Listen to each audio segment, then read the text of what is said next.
रविवार को संदीप दीक्षित नई दिल्ली स्थित कालीबाड़ी बस्ती पहुंचे, जहां उन्होंने इसमें रह रहे लोगों का हाल जाना और उनकी समस्याओं को सुना, जिसके बाद उन्होंने दिल्ली सरकार पर जमकर हल्ला बोला।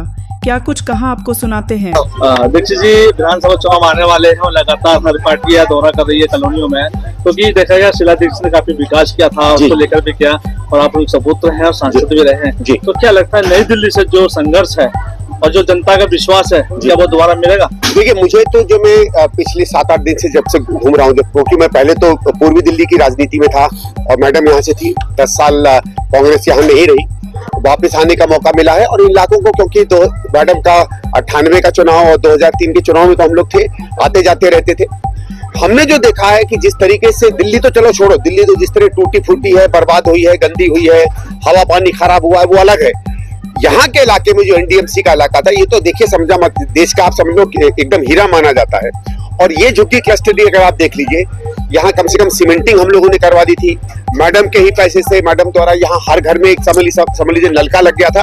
आज वहाँ पानी तक नहीं आ रहा। और मैं आपको बताऊं, सवेरे जब मैंने बात की एनडीएमसी से कि यहाँ पानी क्यों नहीं आ रहा है, तो उनका साहब जल बोर्ड में पानी नहीं है, जल बोर्ड पानी कहाँ देंगे। और इसलिए है, तो मैं आपको एक छोटा सा आंकड़ा बताता हूँ कि 2013 में जब हमारी सरकार हारी थी तो 640 एमजीडी पानी दिल्ली ने किया था। पहले 500 एमजीडी होता था, मैडम ने 640 किया, ये 480 से आज 640 का 640 बना हुआ है। आबादी बढ़ गई 50%। हम लोग 1 करोड़ थे, आज हो गए 1.5-2 करोड़। पानी आपने 1 लीटर बढ़ाया नहीं, तो कहां से भाई साहब पानी आएगा? ये कोई जादू तो है नहीं कि आ जाएगा। तो काम केजरीवाल ने बिल्कुल नहीं किया। इसने कुछ ये छोटी मोटी सुविधाएं देने की कोशिश की, लेकिन यहाँ तो वो भी नहीं है। भाई जो आदमी कहता है कि मैं बिजली सस्ती और जगह पे करूंगा, खुद इन झुग्गियों में भी एक हम आए थे एक परिवार से, वहां बहन जी बता रही थी कि झुग्गी के अंदर 50,000 रुपए का बिल। अरे 50,000 रुपए का बिल तो कोठियों में भी नहीं आता है। तो ना पानी यहाँ मिल रहा है, बिजली का बुरा हाल है, सड़कें आपने देख ली, सफाई का बुरा हाल देख लिया। और ये तो एक छोटा सा आप समझ लीजिए ट्रेलर है। पूरी कॉन्स्टिट्यूएंसी में जो चमका करती थी बिल्कुल उसको नेस्तनाबूद किया है। तो हमारा तो सीधी बात है, हम केजरीवाल से सवाल पूछेंगे कि तुम 10 साल विधायक कैसे रहे, हम केजरीवाल से सवाल पूछेंगे कि 10 साल मुख्यमंत्री कैसे रहे, और उसके बाद उनसे कहेंगे आप बताइए आपको दोबारा क्यों चुना जाए। लेकिन अरविंद केजरीवाल लगातार वादा फिर दोबारा नई की योजनाएं लेके आ रहे हैं, चाहे वो बुजुर्गों की हो, महिला की हो, पेंशन की हो, 1000 की 2100 की बात हो। कल से रजिस्ट्रेशन करा रहे हैं कि हम आपको सब कुछ देंगे, लेकिन समझ यह कि एक तो दिल्ली पर बोझ है और ऊपर से सुविधाएं नहीं है। देखिए यहाँ 3 मुख्यमंत्री रह चुके हैं, जो एक पाठक जी हैं, एक सुप्रीत वर्मा भी यहाँ से कूदे हैं, खुद पूर्व मुख्यमंत्री अरविंद केजरीवाल है। ये देखिए, आप वायदों का मैं सीधा बात करता हूँ ना। पहली बात तो उन्होंने कहा कि महिलाओं को 1,000 देंगे।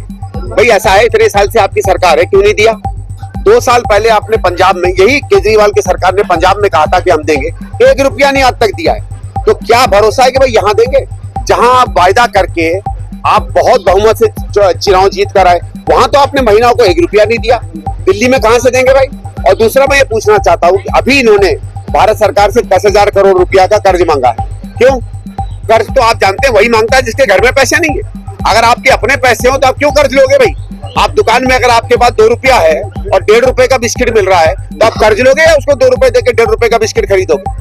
तो जिसके पास सरकार चलाने को पैसा नहीं है, वो ये ऊपर से पैसा कहां से लाएगा? मैं आपसे पूछना चाहता हूँ ना। सरकार कंगाल हो गई है, सरकार खोखली है, वायदे ही ऐसे किए जा रहे हैं। और जहां तक स्वास्थ्य का वायदा है, संजीवनी का, तो वो तो कांग्रेस का आप देखिएगा। हम जो वो वायदा कर रहे हैं कि राजस्थान में हमने एक बहुत बढ़िया स्कीम लाई थी कि हर व्यक्ति का 25 लाख का बीमा हम साल का करा रहे हैं। और सबको मालूम है कि कांग्रेस की राजस्थान की स्कीम बिल्कुल अभूतपूर्व है, जो हम दिल्ली में लाने वाले हैं। लेकिन मेरा ये कहना है, आप कह रहे हो 60 साल के ऊपर का, तो क्या अगर 58 साल पे कोई बीमार पड़ जाए तो उसका क्या होगा? 50 साल में कोई बच्चा बीमार पड़ जाए तो क्या होगा? 3 साल का बच्चा बीमार पड़ जाए तो क्या होगा? उसके 10-10, 20-20 लाख की बिल आएंगे, वो क्या करेगा? आपने केवल, क्योंकि इनको ये खबर मिली कि 60 साल के ऊपर के लोग इन्हें वोट नहीं दे रहे हैं, इनको लुभाव करने के लिए इन्होंने, देखिए स्कीम जब आप दो, खासकर स्वास्थ्य की, तो सबको दो। हिम्मत हो तो सबको स्कीम देने की दो। कांग्रेस में हिम्मत है, अगर हम 25 लाख का बीमा देंगे तो हर व्यक्ति को देंगे जो दिल्ली का नागरिक है। लेकिन दिल्ली में जिस न्याय यात्रा देवेंद्र यादव की अगुवाई में निकाली गई है, क्या लगता है इस बार कांग्रेस के खाते में सरकार जाएगी? देखिए मुझे तो दिख रहा है ऐसा है, कभी कभी होता है, हमसे भी हो सकता है उस समय पहले उस तरीके से हम जनता से ना जुड़े हो, उनके कुछ दुख दर्द में। क्योंकि क्या हुआ था, 2013 तक हमने इतना विकास कर दिया था कि शायद लोग कुछ और चीज ढूंढ रहे थे। मुझे मालूम है शीला जी ने हम लोग को एक मीटिंग में बताया था 2012 में कि मैंने 2024 तक की दिल्ली बना दी है। और आप देखिए जैसे जैसे हम 2023-24 में आए, सड़कें टूटने लगी, पानी खत्म होने लगा, हवा खराब होने लगी, जमुना जी खराब होने लगी। उनका ये कहना था कि मैंने बना तो दी है 10 साल के लिए और दिल्ली, लेकिन इसमें काम होते रहना पड़ेगा, नहीं तो पानी कहां से आएगा। आज यहाँ इसीलिए पानी नहीं आ रहा है क्योंकि दिल्ली में एक लीटर पानी और नहीं बढ़ा है। और आप देखिएगा अगर इसी की सरकार रहेगी केजरीवाल की तो 4 या 5 साल में इतना भयंकर सूखा और पानी की किल्लत होगी। लेकिन हमारा ये कि साहब देखो, हमने दिल्ली बनाई है, हम आगे भी दिल्ली बेहतर बनाएंगे। केजरीवाल ने कुछ ऐसी सुविधाएं दी जो लोगों को पसंद है, उसको भी हम लोग कंटिन्यू करेंगे, क्योंकि कांग्रेस ये नहीं है कितनी भी निकम्मी सरकार हो वो 2-3 तो अच्छे काम करती है ना, तो इनके 2 एक अच्छे काम थे उसको भी कंटिन्यू करेंगे। लेकिन जो अच्छी दिल्ली थी जिसमें लोगों को रोजगार मिलता था, जिसमें दिल्ली को नौकरी मिलती थी, वो दिल्ली लाएंगे। आप जानते होंगे इस दिल्ली में, मैं भी बाहर का हूँ, मैं उत्तर प्रदेश का हूँ, मैं भी दिल्ली आया क्योंकि दिल्ली ने मेरा स्वागत किया, मुझे काम दिया। दिल्ली तो वो इलाका था जहां दुनिया भर के लोग काम ढूंढने आते थे।